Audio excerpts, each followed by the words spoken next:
So today I'm going to do something kind of unusual for me. I'm going to do a sort of a NOTAN watercolor sketch before doing an oil painting.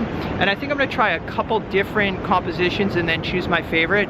But the whole idea is to simply break down the scene into light and dark, and that's it. No detail. I'm going to start with this scene. It's a scene I've painted before. Very challenging because there's a lot of detail here, a lot of houses and whatnot. But again, I'm going to try to just break this thing down into, you know, light and dark, and that's it.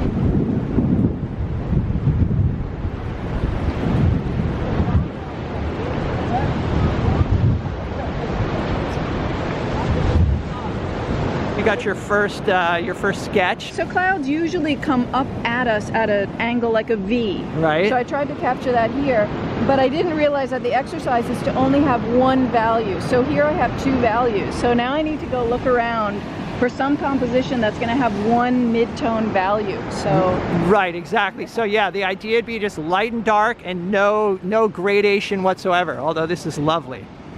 Yeah. It is very nice. Doing this exercise, the whole sky would just be, you know, light. Yep.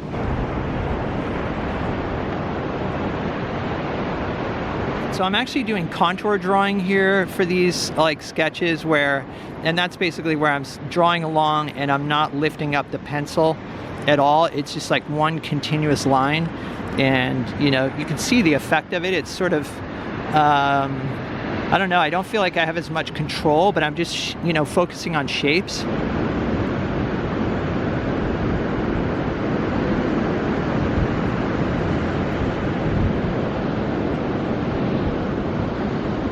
So this one was like sketching like normal, right? Right, here. and I didn't realize that the rules are kind of doing a contour. So then I did a contour drawing, which I haven't done in like decades, and it's so much more interesting, yes, right? Yes. Right? And as we were saying, it looks like there's more confidence. The design is a little more interesting. Yeah. And it was more fun.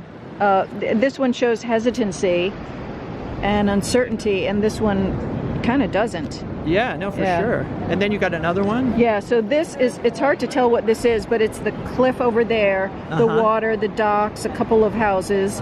Not sure how that's going to turn out. And then there was a guy standing on the beach, and tried to get him with the water and again that cliff back there. So let's see how they turn out. Yeah, so now you're ready for color. I'm ready. All right. Actually, I did 3, I think. So there's the first one. That's like, you know, docks and rocks and water and reflections. Okay, and then the next one is, you know, this little house up on this dune or pile of rocks. Few rocks in the foreground, and then I did this one here, which is looking north. This will all be dark along here. There'll be dark areas in the water too, and then this little bits of white. You know, sorting out what's light and what's dark is going to be tricky because I've kind of forgotten. So I'm gonna have to think before, you know, before I act on this. But I do know there's little bits of light in here. These were like houses, light reflecting off of houses and also along the road. And then finally, looking south. This was really quick, just tried to grab that figure. I think this is light here, this is dark, I don't know. Again, I'm gonna have to sort that out. Little bits of light, maybe there was light on these pilings here. So the next step is to come in with Payne's gray and just go, you know, it's light and dark, just make that division. So now Maura's in control and she knows how it feels. She's like, I got the camera, and I'm like, I'm zooming in. One thing that's important like doing this too is to like make sure you're continually loading the brush. That way you keep it sort of all the same tone. Yeah. Yeah, there you go. Okay, so I'm using Payne's gray, and actually I'm mixing a little bit of ultramarine in here because I kind of want it to have a slight blue tint, so like a blue-gray, and adding quite a bit of water because I want to be able to, you know, lay in the darks in one fell swoop and not have to mix more paint. Just like with the contour drawings, I'm going to fill in the darks in a kind of a continuous way. Some seaweed, and then this area is some dark reflections of the you know, the hills in the background. I need to load that brush again because it's getting a little bit too light. And then this was dark here.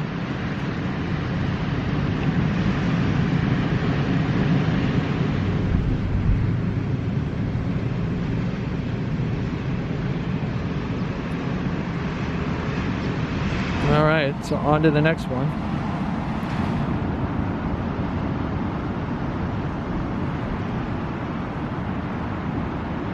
All right, so here's the second one. And I do feel like this is a little awkward in here. I almost feel like I want this to be connected a little bit more. You know, I'm trying to have all of the darks connected. So it's not like little bits of dark here and there. It's all basically one connected shape, even though there are little bits of, you know, unpainted areas within that shape. Actually, this one I think might be my favorite so far, which is kind of surprising. I was a little concerned having these, you know, distant mountains run into these mountains, but it still seems to kind of communicate the scene. Now, one last one. I'm actually the least sure about this one. I know that this is dark up here, and I know it gets dark. There's like rocks out here, so that must mean that this is light. Actually, maybe I'll leave like a little area of light, little bits of whitewater, because I think these are like whitewater, like bits of little whitewater waves coming in. Yeah, because I want whitewater or light around the figure so it stands out. Okay. Load the brush.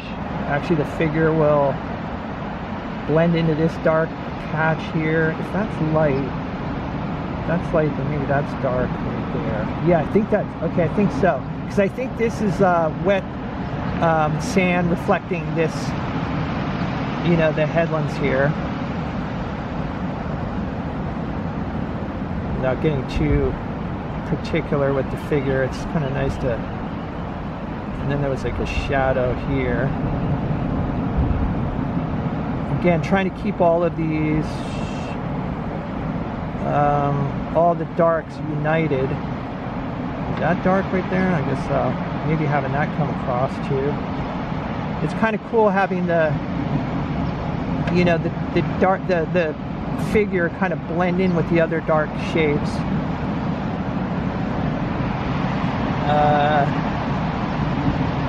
And I kind of probably should have kept this is sort of a tree, but you know, there too, there. I want to leave some random little bits of light along here, and there's some dark or little docks.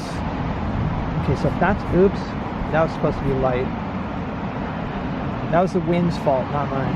Getting the consistency of the waters, you know, the watercolor is a challenge because it's so liquid right now. Leave a little bit of light there.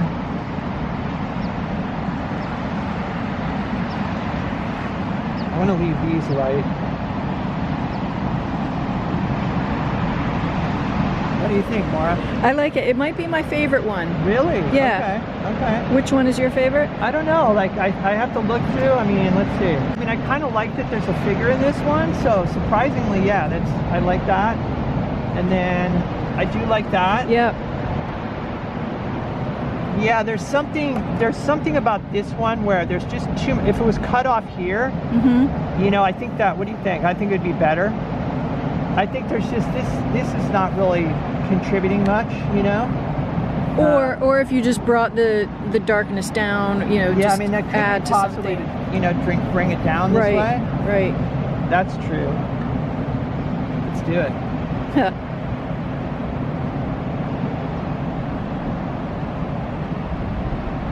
Yep, that's better. Yep.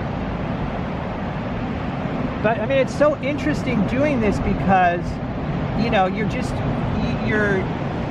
can, when you break it down like this, you can see whether your design works or not, you know? Whereas like when you're like bogged down in details, you can fool yourself that it's working when it is, well, you can fool yourself that you've got something when you don't. Yeah, and then 4 hours later, you realize with your painting, you got to try again the next day. That's right. So you think that worked? Like from where I'm looking, that looks better. I like that better. Yeah.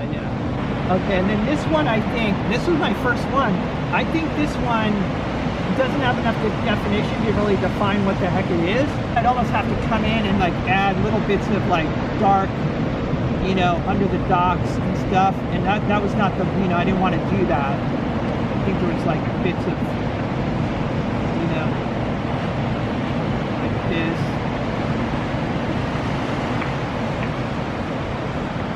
And maybe out here. This is more like rocks out here, but I mean, that starts to define it a little bit. Mm-hmm. And yeah, actually there was underneath here, you know, there's like a post right here. Maybe that kind of, I honestly don't know what I'm doing, but the point is that now there's a little more definition. I wanted to kind of, you know, keep it two-tone. This one I think it was kind of a mystery what it was before. I don't know, does that look better to you? I mean, like, not better necessarily, but like more defined, like you kind of have a better idea of what it is. Yeah, it's reading. Yeah, so that's like, yeah, so that's kind of, that's interesting. So there's the one at the cottage. Right. Cool. Right, and I think I wish there were a couple more little white bits in here, but that just goes to show you that that's what it needs. Okay. And then this one I feel like really doesn't read. It's those cliffs over there. I feel like what it shows is the design isn't quite working. Like this maybe needs to come out more. And then this was the guy.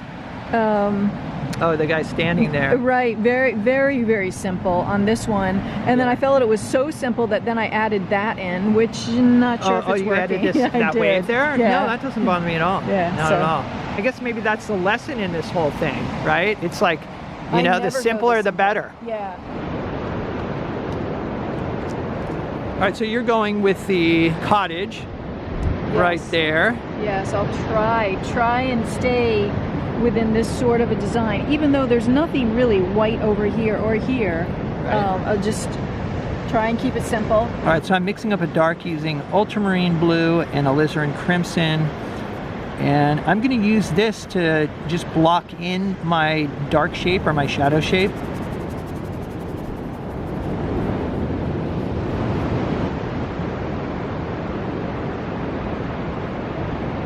And I keep squinting at the scene to make sure I'm not, you know, make sure that I have, you know, haven't completely eliminated the value pattern. I can come on top of these colors and lighten them up a little bit, and I may have to do that. This sort of approach really, you know, can help you paint looser. One of the keys to painting looser is having a real clear idea of your design. And, you know, if you've got very simple shapes to work with, it's really easy just to scrub in quickly. You know, you don't really have to focus on detail. You can just kind of imply it, and then the viewer will fill in the blanks.